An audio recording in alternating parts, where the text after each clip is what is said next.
La chose, c'est que, bon, à ce moment-là, à cette époque, on parle de 1995 à peu près, j'avais beaucoup d'expérience de plusieurs côtés. J'ai passé des années comme journaliste où j'ai appris à écrire avec un deadline, avec beaucoup de pression, tout ça, et écrire clairement, exprimer une idée dès le départ de l'article et tout ça. C'est une compétence, vraie compétence. Et puis, je suis entré dans le monde de télévision et de Hollywood où j'ai appris plusieurs choses du point de vue de l'écriture, comme faire dramatiser une idée, comment structurer une histoire, un conte. Mais aussi, j'ai travaillé dans d'autres domaines qui n'ont rien à voir avec l'écriture. J'ai travaillé dans une agence de détective à Los Angeles. Je travaillais dans un hôtel ici à Paris comme réceptionniste, la construction en Grèce, tous les gens les travaux comme ça. Donc, de deux côtés, j'ai appris à écrire d'une manière... j'ai acquis beaucoup de compétences différents pour écrire. Clairement, le journalisme, dramatiquement, comment organiser mes pensées. Mais de l'autre côté, j'avais beaucoup d'expérience avec les hommes, leur manie, leur névrosité, leur faim pour le pouvoir, leur manipulation. Donc, avec ces deux choses, je suis arrivé au point où je pourrais écrire un livre. Mais écrire un livre n'est pas le journalisme, n'est pas Hollywood, c'est pas le théâtre, c'est pas ça. C'est une autre compétence. Donc au début, c'était un peu difficile pour moi. Comment le structurer, qu'est-ce que je devrais dire, comment illustrer mes idées. Ne surpasser jamais le maître. C'est le premier chapitre. C'était au début la première idée que je voulais exprimer dans le livre. C'était une erreur que moi-même j'ai fait dans plusieurs travaux. Je ne me souviens plus comment ça se dit. J'ai fait ça plusieurs fois. J'ai surpassé ma maître. Donc, je voulais le décrire dans mon livre. Je connais beaucoup d'histoires. Je connais une histoire qui se passait au temps de Louis XIV. Donc, je vais illustrer mon idée avec cette histoire. Mais normalement, les gens le font d'une manière assez particulière. On cite, ça se dit, on cite l'histoire. Moi, je voulais le raconter comme une nouvelle. Oui, avec une surprise à la fin. Parce que pour moi, c'est une manière de séduire les lecteurs. Je voulais faire un livre différent. Et donc, peu à peu, j'ai découvert ma manière de faire un livre qui exprimait toutes mes expériences dans une manière qui est très pratique, assez séduisante, qui reflète mon unicité, parce que je suis une personne assez étrange, différente. Je ne suis pas conventionnel, je déteste, j'avais eu au moins 50 travails différents. Ni un seul travail durait plus de 11 mois, parce que je détestais les cadres. Donc, j'ai trouvé peu à peu un moyen d'écrire un livre exprimant en anglais, ma weirdness, ma singularité. Donc maintenant, j'ai un modèle que je pourrais m'en servir dans tous les autres livres. Mais le premier était le plus difficile.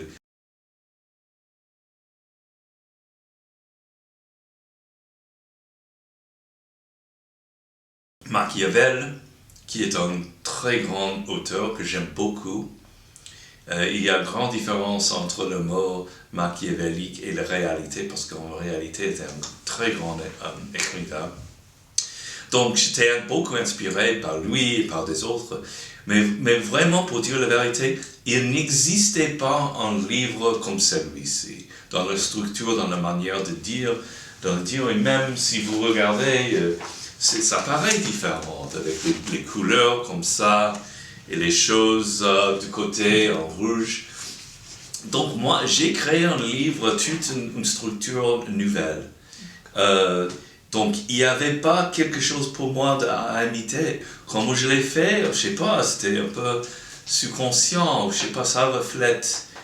La chose que je sais que c'est avant l'Internet, j'avais l'impression qu'un livre doit être comme ça, où il y a des petites choses à lire dans tous les sens. Et c'est un peu avancé à l'Internet. Parce que moi, j'ai pas la patience à lire un livre de page 1 jusqu'à page 40 comme ça. Je veux sauter. Donc j'ai écrit un livre comme ça parce que ça reflète mon propre impatience. Il ne faut pas lire, on peut l'ouvrir à n'importe quelle page et lire quelque chose qui est, j'espère, qui est intéressant. Il y a des citations, des livres, des images, des couleurs, des idées, des histoires. Et c'était mon processus à moi-même.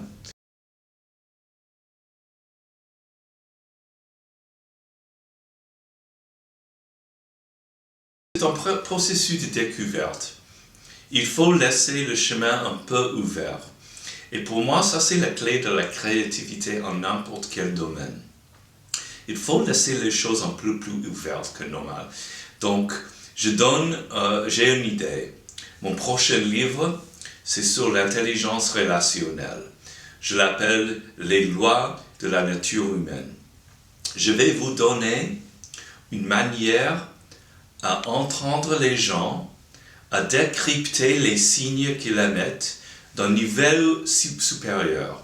Avec le livre que j'écris, tu peux le lire et dire « Ah, maintenant j'attends ce que l'esprit de mon chef, il fait ça, mais c'est pas très clair, mais maintenant je peux voir derrière le rideau ce qui se passe dans son esprit. » Bon, ça c'est le bout de mon livre, mais je sais pas comment le faire.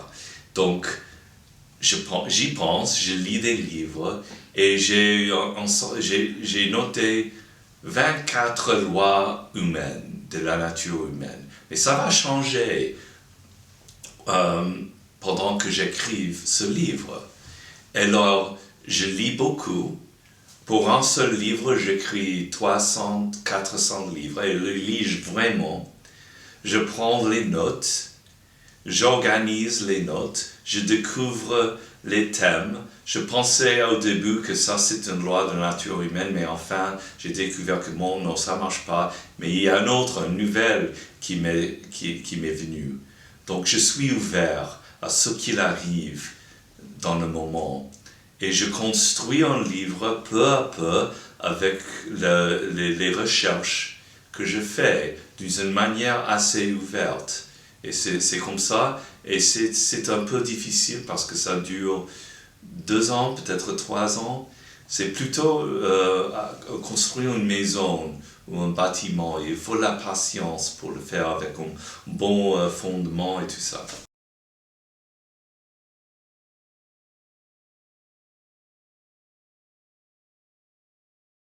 À mon avis, le système est contre-productif à la créativité et même à l'excellence. Il y a d'autres systèmes qui ont existé, des expériments en Italie, et le Pestalozzi, et je ne me souviens plus les autres, autres manières d'éduquer les enfants. Et ça, c'est une question différente. Mais en général, les systèmes d'éducation, c'est un piège. Et on perd cette créativité, et on perd beaucoup plus, et on perd le désir d'apprendre, parce que l'éducation système est très ennuyante en général. On perd beaucoup. Et le truc, l'astuce, c'est de redécouvrir l'esprit de l'enfance avec l'expérience que tu as acquis dans ta vie. Et pour faire ça, il faut surmonter ce que tu as appris à l'école. À mon avis, l'école, c'est presque fatal pour la créativité. Et tu lis le livre de Steve Jobs, par exemple, et dire, moi, ça m'a appris rien, je laisse... Et c'est toujours l'histoire. Et on peut dire, oh alors, mais les gens qui ont fondé Google, par exemple, ils sont allés à l'université, c'est vrai. Ils ont étudié les sciences à Stanford, c'est vrai. Mais regarde les choses. Ils sont des scientifiques qui ont établi peut-être la corporation, l'entreprise la plus réussie dans le présent. Mais ils n'étaient pas allés à business school, ils ne connaissaient rien des affaires, donc ils étaient des étrangers complètement au monde des affaires. Donc ça c'est la même chose. Il faut approcher les problèmes comme un étranger. Donc on peut être créatif dans ce côté-là. Mais à mon avis, il y a d'autres systèmes d'éducation qui peuvent marcher, mais le système qu'on a est presque fatal.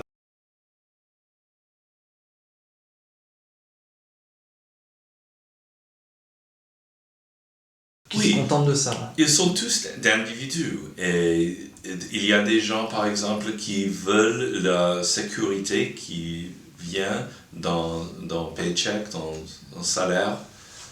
Et ça, je comprends très bien. Donc, il faut découvrir sa propre vocation, ce que te convient. Donc, il y a des gens qui sont les spécialistes. Ils aiment un domaine, une connaissance des sciences, par exemple. Ils consacrent 20 ans, 30 ans faisant la même chose. Et ça leur donne satisfaction. Il y a d'autres gens qui sont pas comme ça. Mais le problème, c'est que les gens ne veulent que la sécurité. Et ils ne se connaissent pas.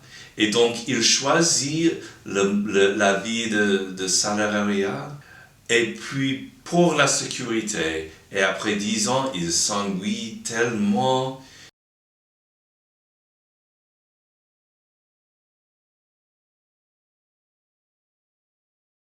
Dans ma vie, j'aurais pu paniquer et me dire, j'aime pas tellement ce travail de journalisme, je devrais rencontrer autre journal ou revue où je peux travailler pour gagner l'argent, parce que l'argent c'est la chose la plus importante. Et si j'aurais fait ça, bon, je ne serais pas ici.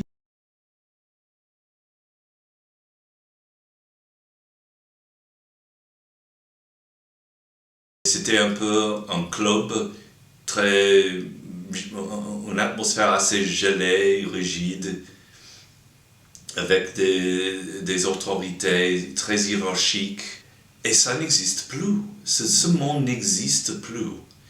Et ce qu'il existe, c'est en économie globale, il y a beaucoup plus de concurrence parce que il y a maintenant les personnes en Chine, il y a en Australie, et c'est tout une atmosphère globale. Donc, il y a plus de monde se battant pour les mêmes morceaux, mêmes tranches de gâteau. Donc, on ne peut pas dépendre d'une entreprise, du gouvernement. Il faut se dépendre à soi-même. C'est ta vie à faire et à refaire. Ça ne vient pas de gens qui te donnent de l'argent comme salariat, ça ne dépend pas des parents, de l'université. Ça dépend à toi, pour se découvrir, pour trouver sa vocation, pour changer sa vie, pour faire un bon apprentissage. Et donc,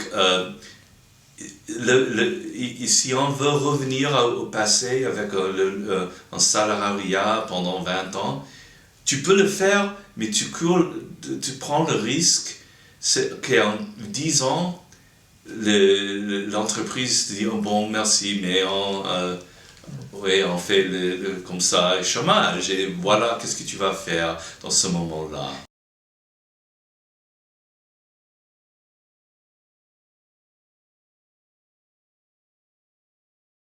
je l'exprime de notre manière aussi. Et c'est-à-dire que il peut arriver un moment à 35 ans, seulement ce chiffre-là, que tu es remplaçable. C'est-à-dire qu'il y a quelqu'un qui est plus jeune, qui coûte moins, qui est plus bon marché et qui connaît mieux le monde des jeunes, et on va te remplacer avec cette personne. Parce qu'en fait, tu n'as pas des compétences qui sont uniques. Et tu coûtes beaucoup plus d'argent parce que tu es assez âgé et il faut monter Donc, c'est ce qui se passe. Donc, le but du jeu, c'est d'être irremplaçable dans la vie. Il ne peut avoir que toi pour faire ça. On peut dire, avec un homme comme Steve Jobs, c'est seulement un exemple, qu'il n'y a que lui. Il est inimitable. On peut dire le même de 50 et les rappeurs qui avaient de vraies réussites. Donc, ça c'est le but.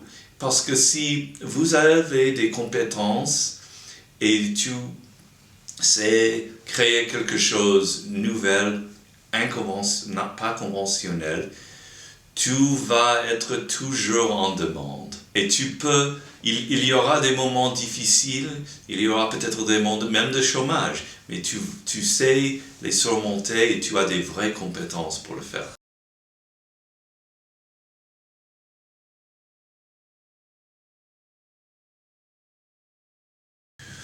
Bon, c'est une bonne question.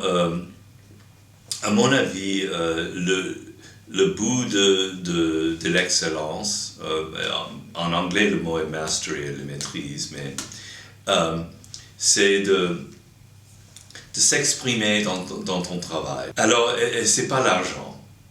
L'argent va venir, si tu le veux. L'attention va venir. La publicité va venir. Mais le but, c'est l'excellence. L'objectif, le cible, c'est de créer quelque chose qui est bon.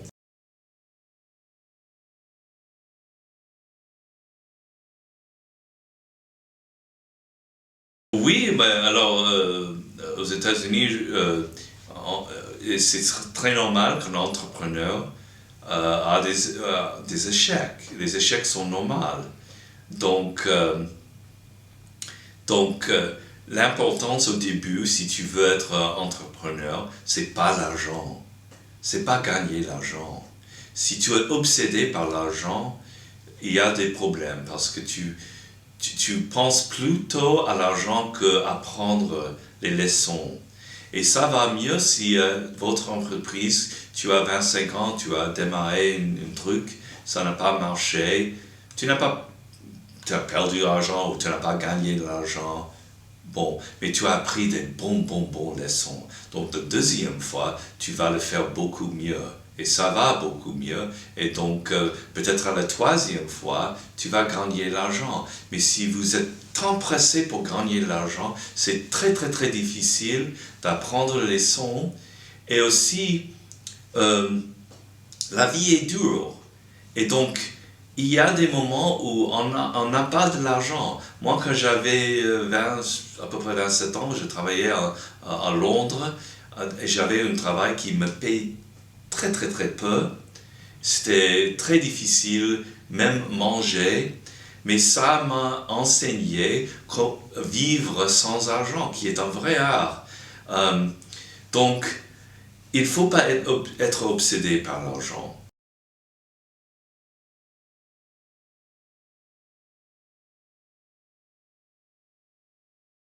Oui, il est aussi businessman, mais il y a d'autres qui ne sont pas.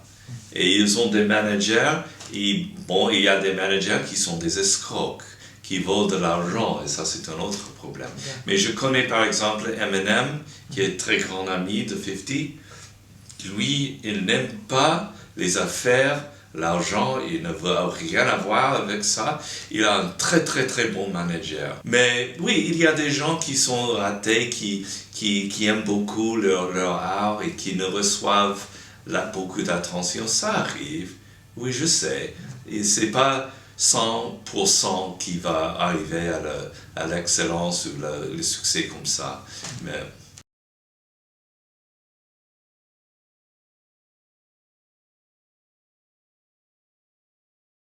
j'ai une théorie que je vais essayer de le dire assez rapidement.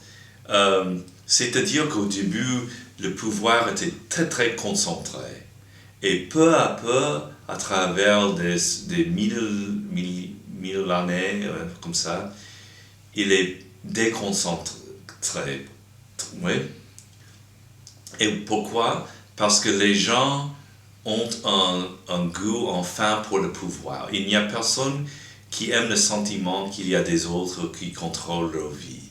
Donc, l'évolution, je l'appelle une évolution fatale. Il est inévitable qu'il va arriver un moment où tout le monde veut avoir du pouvoir, de contrôle sur sa vie, qu'on ne respecte plus par exemple, dans les domaines du commerce, les intermédiaires. On veut les choses directement, sans les intermédiaires, sans les autorités qui disent il faut faire ça ou ça. On est arrivé à ce moment.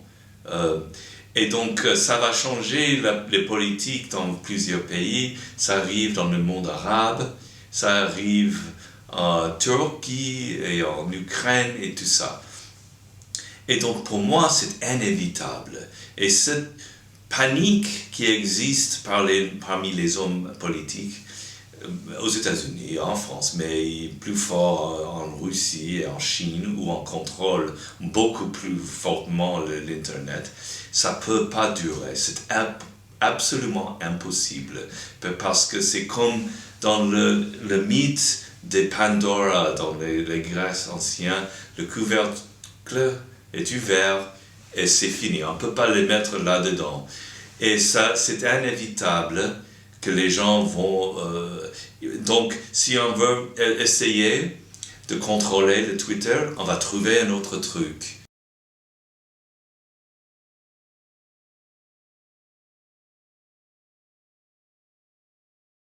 Il faut toujours regarder les jeunes. Les jeunes n'aiment pas ça. Ils n'ont pas la patience pour ça. Les vieux comme moi, ce sont les gens comme François Hollande ou Poutine qui ont les 50 années. Ils ne comprennent pas le monde qui a changé avec les jeunes. Les jeunes sont élevés avec l'Internet. Pour eux, c'est un droit de pouvoir communiquer dans cette manière-là. Et ils vont revendiquer ce droit. Et on ne peut pas le changer. Et il va arriver un jour où les jeunes de la génération Z, comme tu dis, ils ont les pouvoirs. Donc, dans ce moment-là, leur esprit va changer tout ce jeu. Et il y aura toujours des gens qui veulent contrôler la vie. Il y aura toujours des gens qui sont comme ça, qui veulent avoir le pouvoir dans ce sens-là, qui est de contrôler. Mais à mon avis, ça ne marcherait plus.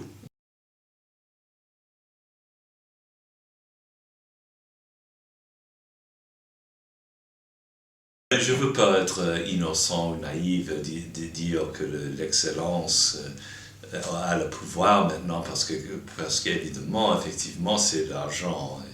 Mais c'est l'argent qui mène, qui a le pouvoir. Peut-être quelques jours ça va changer, ça serait une bonne chose. L'excellence n'est pas le pouvoir politique, c'est une chose individuelle. Oui.